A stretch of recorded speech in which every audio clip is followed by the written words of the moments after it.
What is going on, guys? Trench's Fleet here, back at it again with another video. Today we're going to be making a Star Wars movies and shows tier list. So get ready, because there are some opinions in this video. Guys, as always, be sure to drop a like and mash that subscribe button so you can keep up to date with the latest Star Wars content from Trench's Fleet. Now let's get into it. Alright, so before we get into things, I will say my rankings of these movies are constantly shifting. So chances are this tier list as it is now will not remain the same. So who knows, maybe at some point I'll do a follow-up, see how things have changed, but keep in mind this is my tier list for right now, for how I'm feeling towards these movies at the moment. So I'm going in chronological order here because that just makes sense. Although, quick disclaimer, I have not seen the Star Wars Holiday Special or any of those Ewok things. Like, I'm sorry, I haven't seen them because I don't want to. So, that said, I am going to put the Holiday Special in the F tier. I've seen enough clips from it to know that it's just an atrocity. And I feel safe putting it in the F tier. Relatively non-controversial opinion to start us off. Okay, getting into the first real Star Wars movie here. We got Episode 1, Phantom Menace. Interesting one. You know, this one gets a lot of hate. I'm gonna be real. I don't think it deserves the hate. That said,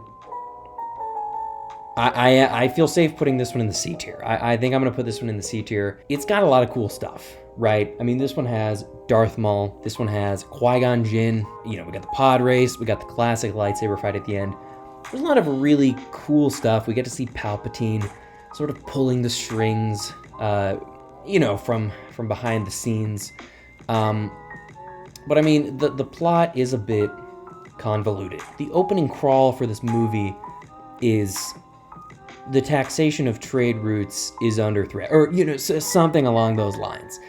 So I feel like that kind of tells you what you need to know. That said, I think it's solid. I like it, but it is not exactly the one I go to rewatch the most. Okay, next up, we got Episode 2, Attack of the Clones. Now, Attack of the Clones, I feel pretty similarly towards this one as I do about the Phantom Menace. Maybe a little bit better. We'll put it ahead. I think Attack of the Clones is really important for Anakin's story. You know, we see the death of his mother. We see him starting to go towards the dark side a little bit. The Anakin and Padme stuff, not the best, right? Not the best. You know, Obi-Wan's little side quest on Kamino, that's all right. It's all right, you know, but what I think this movie really has going for it is Anakin's character development on Tatooine, and then I think the end. I mean, I thought the Battle of Geonosis, that whole sequence is awesome. I mean, we get to see the start of the Clone War. We just get to see all these Jedi going into battle. The thing is, I spend most of this movie waiting to get to the end, waiting to get to the good stuff. So that's why I'm going to put it in the C tier. I also think Attack of the Clones has the weakest lightsaber fight of all of the movies. There's not much emotion, you know, behind Anakin and Obi-Wan fighting Count Dooku. You know, Dooku fights Yoda. It feels like there should be this tension because it's like Padawan, former Padawan and the Master, but not quite there. Okay, we got a good one here. We have the original 2003 Clone Wars cartoon. I'm gonna give this one a solid B tier. This is a really cool cartoon. It was the original, you know, sort of depiction of the Clone War. We got to see Anakin transition towards the Episode 3 Anakin. We got to see the knighting of Anakin. We get the introduction of General Grievous.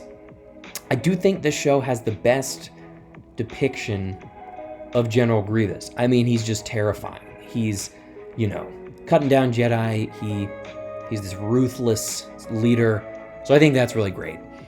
We get a lot of really quick, fun action. It's very different from the Star Wars movies, but it is still really cool.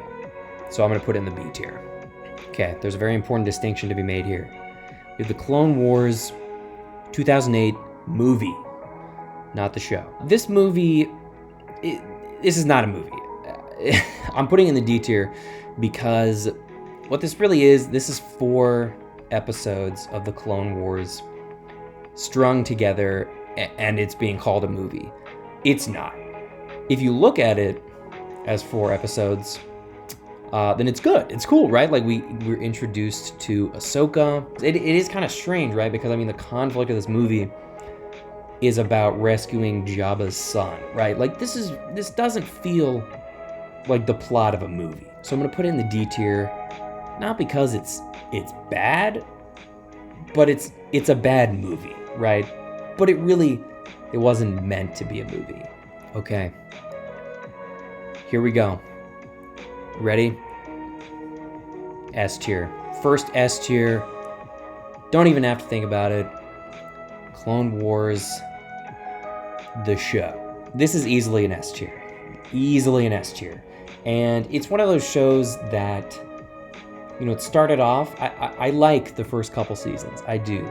But they're undeniably a little bit rough to get through at some parts. That said, about halfway through season 3, this show really starts to pick up, really gets to be super, super good, compelling, world-building Star Wars content. I think this show gives us the definitive Anakin Skywalker, easily. You know, I think, for example, like the Mortis arc really goes to show how far this Chosen One thing goes. And we get a lot of hints along the way that, you know what, this guy is going to become Darth Vader, right? That he's willing to do what it takes to achieve his goals. This show really furthers the relationship between Anakin and Obi-Wan, which makes Revenge of the Sith even more brutal to watch. We get to know so many of those random side Jedi that we just see sort of sitting around in the movies, which is super great. We get one of the greatest Star Wars characters of all time being Ahsoka Tano. Her character development all the way up to the season finale, season 7, is awesome. It's so good. Speaking of the season finale, what a perfect way. What a perfect way to end this series, connecting it with Revenge of the Sith. Last 2 things I will mention. They brought back Darth Maul, and they did Darth Maul justice. That was something. Phantom Menace made Darth Maul very, very one-dimensional, but this show brought him back, and they did it very well. This show also, I could go on for a while, obviously, but this show really made you feel for the clones. I mean, Captain Rex is one of my favorite Star Wars characters. It really made this army of literal clones, it made you really sympathize with them. So, Clone Wars, easily an S tier. Okay, and finishing up the prequel trilogy, we got Revenge of the Sith. You might think I've been a little tough on the prequels, you know, putting them down in the C tier, but Revenge of the Sith definitely belongs in the S tier. First of all, this, I think, has the best opening of any Star Wars movie, right? Gets you right in the middle of the action. And speaking of action, I mean, this one has the most lightsaber fights, the most battles. It is action-packed, but it is also very emotional, because Order 66, doesn't matter how many times I've seen it, it just gets you every time. And seeing Anakin turn to the dark side, seeing Palpatine's plan come to fruition, it's also sad to watch it unfold. Anakin and Obi-Wan's lightsaber fight in the end, I think, is the best lightsaber fight in all the Star Wars movies. It's super awesome to watch, but it's also so very sad to see them fighting each other. It ends on a hopeful note right? Luke as a child, staring off to those iconic twin suns on Tatooine. One maybe little problem I would have with this is they kind of really reduced Padme's role in this movie. You know, there are a lot of deleted scenes where we get to see her and you know, Bail Organa, Mon Mothma, sort of like founding the Rebel Alliance, basically, which is awesome. They really kind of reduced Padme's role a lot. If that were to be, you know, my one nitpick here. Other than that, some of the best action, some of the best moments in all of Star Wars. Revenge of the Sith. Okay, moving on. Next is a little bit of a time jump, but we've got Solo, a Star Wars story. I don't have terribly strong feelings on Solo. I know that's kind of boring. But I think I'm going to put it in the C tier. Put it in the C tier because I don't feel like this really added much to Han Solo's character. Like, I think the main saga movies, that is the most, you know, necessary parts to Han Solo's character development. Now, was it really cool seeing him meet Lando and Chewie and, you know, get the Falcon, do the Kessel Run, all these things? Yeah, it was cool, but I don't really find myself going back and rewatching this one all that much. I don't know. Maybe it's because Harrison Ford is Han Solo, right? So it is definitely kind of weird seeing someone else playing him. Do really like Donald Glover as Lando, though. Hope that comes back. Next is Star Wars Rebels. Star Wars Rebels, I think I'm gonna also put this one. C tier's getting a little bit full right now. I think I'm gonna put it in C tier. I'll put it above Solo because there is a lot I like. We finally get an end to Darth Maul's story, and it was fantastic. The fight with Obi-Wan. We get to see the Rebel Alliance sort of come together. Thrawn, I mean, of course, is a big highlight from this. I like a lot of the new characters. I did find Ezra to be kind of annoying. Not a huge Ezra fan. I'm interested to see what they do with him. Season 2 finale of this show, where Ahsoka fights Vader, that is amazing. That is fantastic. I think Rebels as a whole, I think it was sort of trying to be the successor to the Clone Wars, right? While also still very much being, you know, like kind of a kiddie, more kids show, you know, at times. So I feel good putting it in the C. Now we have Rogue One. Rogue One is an interesting one. You know, my opinions here have kind of shifted around a little bit, but I'm going to put Rogue One in the B tier. I think I kind of feel similarly to this one as I do Attack of the Clones, because the ending is so good that I find myself just waiting for that the entire movie. Going back and rewatching this one, you know, the first like 2/3 of this movie are kind of boring. You know, I didn't find main character Jyn Erso to be too terribly compelling. I like all the characters, you know. I thought Chirrut, you know, the blind guy, he's great. He's fantastic. K2SO, the droid, some really solid characters. The Battle of Scarif is one of the best battles, just space and ground battles in all of Star Wars. And then there's, of course, the Vader hallway scene. Amazing. So good. I love how this movie leads right into A New Hope. So Rogue One's really good. You know, I'd put it like above average. Okay, moving into the original trilogy. Here we go. The ones that everybody loves, me included. Okay, A New Hope, Episode 4.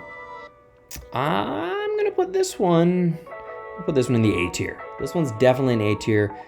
Let me explain why it's an A tier and not an S tier. I'll get my few little negatives out of the way because there are less of those than the positives. So I think this movie is the perfect introduction for Luke Skywalker, but he is a little bit annoying. You know, the Tashi Station line is a classic one. So I will say, of all the original trilogy movies, this one has definitely aged the most, which, I mean, makes sense because it's the oldest, right? So, but like, the special effects, the lightsaber fight, for example, we see Anakin and Obi-Wan fight at the end of episode 3, and then in this one, it's like super underwhelming compared to that, right? Which, again, all makes sense because this is the oldest one. This movie is the perfect way to start off Star Wars. I mean, it's classic. The introduction of all these characters, the Death Star, destroying the Death Star, that whole sequence, the music, it's great. And it is definitely an A tier for me. Okay, and next up we have Empire Strikes Back. I mean, is there even really a question about where this one goes? Widely considered to be the best Star Wars movie, and for good reason. This one pretty much improves on everything from the original in every possible way. You got the Battle of Hoth, just this crazy large-scale battle with the walkers and everything. We got Luke goes to meet Yoda. We get the introduction of Yoda, one of my favorite characters. It really expands, sort of the lore of the Force and everything. Luke confronts Darth Vader in the cave, that sort of vision thing. It's like, whoa, what's going on here? Like this is a really deep movie. Han and Leia, best romance in Star Wars, better than Anakin and Padme, definitely. Yeah, and then they're, sort of flying around in the Millennium Falcon. They're going on their own adventures, being chased down. And then, of course, Darth Vader and Luke fight one another in Cloud City. And we get the reveal that completely changed cinema. The I am your father scene, it completely changed the entire story of Star Wars, because now it was about Luke going up against his own father, not just this mysterious, cyborg kind of guy.